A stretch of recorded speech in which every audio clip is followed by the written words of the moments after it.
I'm here with Stuart Schuffman, also known as Broke-Ass Stuart. He first gained fame among the poor, the broke, or the cheapskates by starting a very popular website that listed all the cheap or free events in New York City and San Francisco. But now he's promoting a different kind of free event, voting. He's running for mayor of San Francisco. Stuart, good to have you. All right, thanks for having me. Hello, hello. So, Mayor, why does your broke ass think you deserve to be mayor? Well, the current mayor is named Ed Lee, and he's just so 100% beholden and corrupt and part of the system that's broken. He is bending over backwards or forwards for the corporate interests that are running the city, and he's just giving the city away. So I said, this is bullshit. I'm going to stand up and do something. So he does sound pretty corrupt, but the way I understand it, to be a politician, you have to be corrupt. So are you corrupt enough is the question. I am definitely not corrupt enough. But I believe that you don't have to be corrupt. I think that we can do this and take a new look at what politics is. And we got to get money out of our politics, out of the system.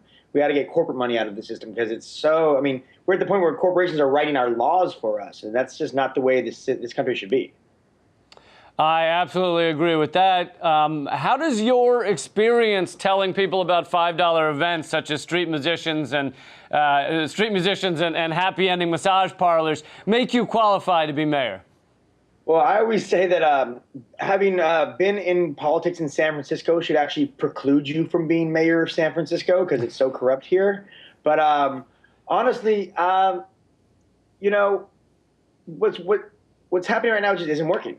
And everything I've done is implicitly political my entire life. I don't have to hit you over the head with like, this is politics for you to get it. Right. It's saying that there are alternative ways to look at the world, and mine is one of them. And my way is through things like, democratic socialism. I think that, education should be free. I think that healthcare should be free. I think that everybody has a right to a place to live. And I know that sounds crazy in this country, but it's where those things work all over the world, and we need to get our shit together in this country. And so I'm trying to start that here in San Francisco. What was once the bastion of progressivism is losing the battle, and I'm trying to boost it up and help it out. And not only is it not crazy to say everyone should have be given a place to live, but in the one state where they've tried it, Utah, where they've given every homeless person an apartment and a caseworker, they've basically gotten rid of chronic homelessness, and it saved the city money. So it absolutely is not crazy to say that people should be given somewhere to live. You got to something else I was going to ask, which is, have you always been political, or did your website posting free events kind of get you to start thinking about it? But it sounds like you were already thinking about it. So did you create the website as almost a political statement of like, we should be able to enjoy life and enjoy our community without spending a ton of money? I think life is political, whether people want to admit it or not. Every decision you made in life and everything you make going forward, it implicates who you are as a person, and that's affected by what your political beliefs are. So if your website is all about, fancy boats, then probably you come from money, and you work with people with money, and that can influence the way that you see the world. That's not always the case, but probably.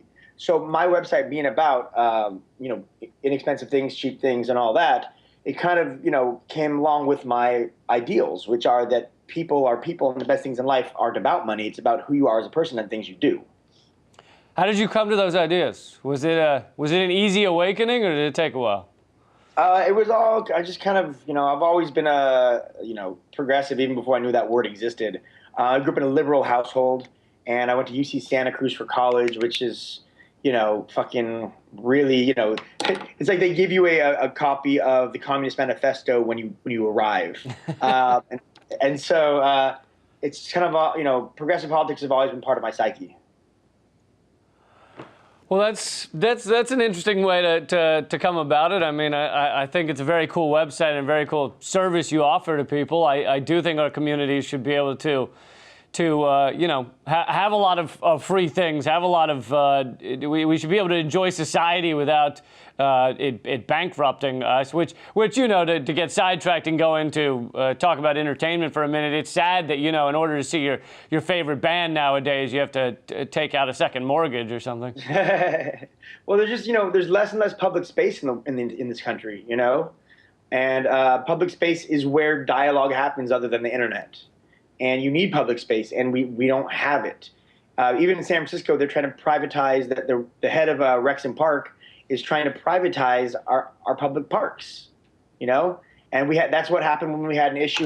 You probably saw it last year where some local kids from the Mission Playground got into it with some guys from Dropbox who kind of kicked them off the soccer field. And that was, in some sense, about the privatization of public space.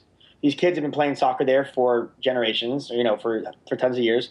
And these new, dudes who came to town, who'd only been in town for a year, who were there with lots of money, they tried to rent the park. You're talking about Dropbox, the tech organization? Yeah, it was a huge thing. Because San Francisco is big into the tech fields. They're all there, right? And don't they? Some of them have, there was a big fight over Google's personal shuttles that were picking people up instead of the bus system and things like that, right? Oh yeah, don't even get me started on that. I mean, the mayor, in all his majestic intelligence, he was making it so that Google buses only had to pay $1 to stop at a bus stop, but I had to pay $2.50 to get on the bus, the regular bus. So there's a major issue there. So you can tell whose pocket he's in because he's giving these sweetheart deals to the people who already have all the money. Right, and they're buying up. I mean, we are creating really two worlds: a world for the rich and a world for the poor. And you see that with bus services and with car lanes that you pay extra money to basically avoid the traffic. And right now maybe that's not a crazy amount of money, but as there's more and more traffic, then it'll get up to $20, $40 to drive in the elite lane where you avoid the unwashed masses.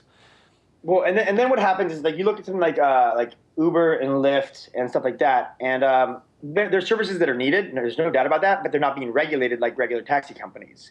And so when you have something that is competing with something that is regulated, but it itself is not regulated, they can undercut the prices and the costs of those things that are regulated.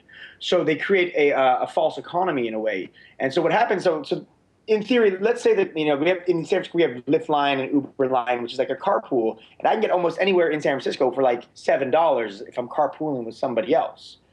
But the problem is, if that keeps happening and then there's no money to go into things that people who are behind the digital divide can't afford, then when the municipal stuff loses out, then these corporations can raise their prices to whatever they want, and then the poor people are already priced out. So we need to regulate things. I mean, we're in a brand new economy where, whether it's quote unquote the sharing economy, which I hate that term, it's more like the pimping economy. But I mean, when you have it's a pimping economy because it's like, oh, you do the work, let me just get a taste. But when you have these new technologies and these new economies that are happening, they need to be treated the same way that any workforce is. You need labor regulations. You need workers' rights. You need to do things that are equitable. And we're dealing with that. We're the forefront of that here in San Francisco. Right, and people don't seem to understand that, corporations and the stock market does well when workers are subjugated, when they're held down as much as possible. So when the workers have no right to stand up and their unions are all destroyed and they can't demand higher wages and all that stuff, then corporations, their stock prices do great. So people are used to looking at the stock market and going, oh, look how great the economy's doing. But it's backwards, really. Absolutely, and if you have strong unions, then those unions have strong pension funds that they actually invest with, and oftentimes unions will take those pension funds and invest back in the communities. So actually, everybody's getting lifted up, not just the assholes at top. Yeah, fair enough. Well, you make a lot of great points. Your campaign is kind of quixotic, and I was thinking that maybe you should also try the slogan "Make quixotic erotic" again. I think we should do that. But on one of the interviews I saw, one of your volunteers said that basically you won't win, but that it's still worth it to run. Why is it worth it? Well, you have to speak truth to power. You have to, when given the opportunity, you have to do it. And that's exactly what we're doing. We're letting the bastards know that they cannot grind us down. So in San Francisco, we've had a epidemic of evictions. We've had an immense amount of displacement. And what's always made San Francisco great is that if you don't fit in any place else in the world, you fit in San Francisco. You know, historically, whether you've been queer and kicked out of your hometown, you're going to come to San Francisco. In the 70s and 80s and 60s, really, when Latin America was on fire, we said, come to San Francisco as refugees, and you will be part of us. So we've always been a refuge from everything else. But when nobody can afford to be here anymore because we sell out to the highest bidder, we lose that. We lose what makes this city special. And that's what we're fighting for. We're fighting to keep the city for everybody. Cool. Well, more power to you. I hope it keeps getting better. Do you have and let's say your initial plans for after the election is to enjoy your time in the mayor's office. But if by chance you don't end up in the mayor's office, what's after that for you? Are you more political organizing, or has this drained all your energy? Well, we've lost some pretty important political progressive voices in San Francisco in the past few years. So I will continue to use my voice to push progressive ideas. We've got some big city council. What we have is the board of supervisors here, and that's like city councilor, alderman, or whatever. So we have some big races next year, and I'm going to be using my voice and my following to make sure that our progressive seats stay progressive seats. Mm-hmm. But also, yeah, I mean, I'm always going to fight for the little guy and you know, cheer on the good guys and hopefully fight against corporate, you know, greed and corruption. So that's what I'll be doing, and you know, in a general level. And otherwise, I'll still be, you know, doing what I normally do, which is badass shit. Well, good luck with your badass shit. And as I've heard Chris Hedges say, I don't fight fascism because I think I'll win. I fight fascism because it's fascism. So lots of luck with your battling. Where can people go to support your campaign if they want to, and where can they go to find out about your awesome broke-ass events?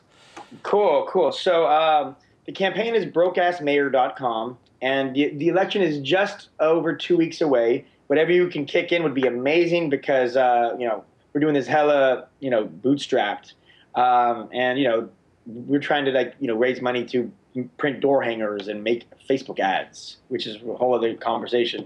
And then the stuff that I'm doing is brokeassstuart.com. And while we've done, you know, events and all this stuff for a long time, we're still doing that. We've really kind of morphed into, I wouldn't say a news site, but we are a culture creator and a culture definer here in the Bay Area, and it's important to do it. It's culture for everybody. So what's the news site about?